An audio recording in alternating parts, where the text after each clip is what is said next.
महाराष्ट्राच्या राजकारणात आणि समाजकारणात सध्या गाजत असलेला एक महत्त्वाचा विषय म्हणजे मराठा समाजाचा आरक्षण मोर्चा।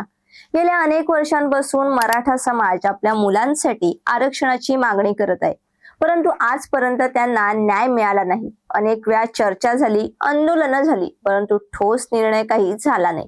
आता परिस्थिती इतकी गंभीर झाली आहे की मराठा समाज सरसकट ओबीसी आरक्षण घेण्याच्या तयारीत आहे, अशी घोषणा मनोज जरांगे पाटील यांनी केली आहे। राज्यात मराठा आंदोलनाचा मुद्दा तापलेला दिसून येत आहे। मराठा समाजाचे आंदोलक मनोज जरांगे पाटील हे पुन्हा एकदा मुंबईकडे कूच करणार आहेत। 24 ऑगस्ट रोजी रविवारी बीड जिल्ह्यातील मंजरसुबा येथे आयोजित करण्यात आलेल्या एका सभेला संबोधित करताना त्यांनी 27 ऑगस्ट रोजी मुंबईकडे जाण्यासाठी मराठा बांधवांना आंदोलनात सामील होण्याचे आवाहन केले आहे। ही अंतिम लढाई असेल असं देखील ते यावेळी म्हणाले। याच मोर्चासाठी जरांगे पाटील पुन्हा एकदा आक्रमक झाल्याचे पाहायला मिळत आहे। याच मोर्चाबद्दल अधिक जाणून घेणार आहोत या व्हिडिओच्या माध्यमातून। त्यासाठी व्हिडिओ शेवटपर्यंत नक्की बघा आणि चॅनलवर नवीन असाल तर लगेच सबस्क्राइब करा। नमस्कार, मी धनश्री पाठारी, आपण पाहतात आपले आवडते news portal time Maharashtra. Maratha आरक्षणाच्या मागणीसाठी मनोज जरांगे पाटील यांनी 29 ऑगस्टला चलो मुंबईचा नारा देत आंदोलक मोहीम सुरू केली आहे। सोमवारी त्यांनी अंतरवाली सराटे येथे पत्रकार परिषद आयोजित करून माध्यमांशी संवाद साधला आणि सगळे सोयरे म्हणजे नेमके कोण याची स्पष्ट व्याख्याच सांगितली। मनोज जरांगे पाटील यांनी सांगितले की 29 ऑगस्टला मुंबईत पोहोचण्यासाठी अंतरवालीपासून मार्गक्रमण सुरू होणार आहे।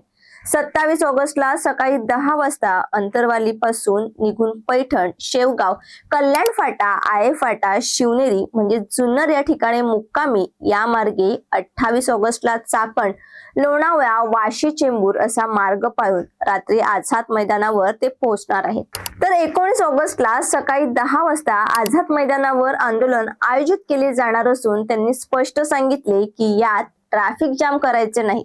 पत्रकार परिषदेत त्यांनी मुख्य मागणी स्पष्ट केली की मराठा आरक्षणाच्या संदर्भात मराठा आणि कुणबी समाज एकाच गटात समजून त्यांची अंमलबजावणी होणे आवश्यक आहे। तसेच सरकार आणि संबंधित अधिकाऱ्यांना सांगितले की भाड्याने घर देण्याऐवजी हक्काची जमीन द्यावी। सगळे सोयरेची अधिसूचना काढण्यात आली होती, पण ती अंमलात आणण्यात आली नाही। 2012च्या कायद्यात सुधारणा करून 6 महिन्यांचा कालावधी दिला होता, पण आता 1.5 वर्ष झाले आहे। इतक्या संयमानंतर आता समाजाने आंदोलनासाठी तयारी सुरू केली आहे। मनोज जरांगे पाटील यांनी सगळ्या सोयरेची व्याख्या स्पष्ट करताना सांगितले की पिढ्यानपिढ्या पारंपरिक लग्नानुसार जुळणारे जोडपे म्हणजे सोयरे, ज्याचे कुणबी नोंद उपलब्ध आहे, त्यास सगळे सोयरे मानले जाते। 1967 मध्ये ओबीसी समाजाला आरक्षण देताना 180 जातींना पोटजात, उपजात यांसह समाविष्ट केले होते, जे आता 350 ते 400 जातींपर्यंत वाढले आहेत।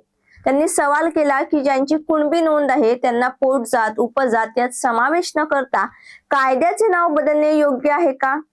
मनोज जरांगे पाटील यांनी सरकारला स्पष्ट इशारा देखील दिला आहे की राज्य आणि मराठा समाजाच्या हितासाठी योग्य ती पावले उचलली जावीत। सरकारने आडमुठेपणाची भूमिका घेऊ नये, कारण ही राज्यासाठी आणि देशासाठी लाजिरवाणी गोष्ट ठरेल। त्यांनी पुन्हा एकदा सांगितले की सगळ्या सोयऱ्याचा समावेश पोटजात, उपजात यांसह केला जावा आणि सरकारने मराठा समाजाच्या हक्काची जमीन देणे आवश्यक आहे। मराठा समाजाला ओबीसी प्रवर्गातून आरक्षण मिळावे यांसह विविध मागण्यांसाठी मराठा आंदोलक मनोज जरांगे पाटील पुन्हा एकदा आक्रमक झाले आहेत। या पत्रकार परिषदेत मनोज जरांगे पाटील यांनी सरकारला डायरेक्ट अल्टिमेटमच दिला आहे। मी आजपासून काहीही बोलणार नाही, पण सरकारला 2 दिवसांचा वेळ देतोय, असे जरांगे यांनी सांगितले। त्यासोबतच मनोज जरांगे यांनी आमच्या मागण्या पूर्ण झाल्याशिवाय आम्ही मुंबई सोडणार नाही असे देखील ठामपणे सांगितले।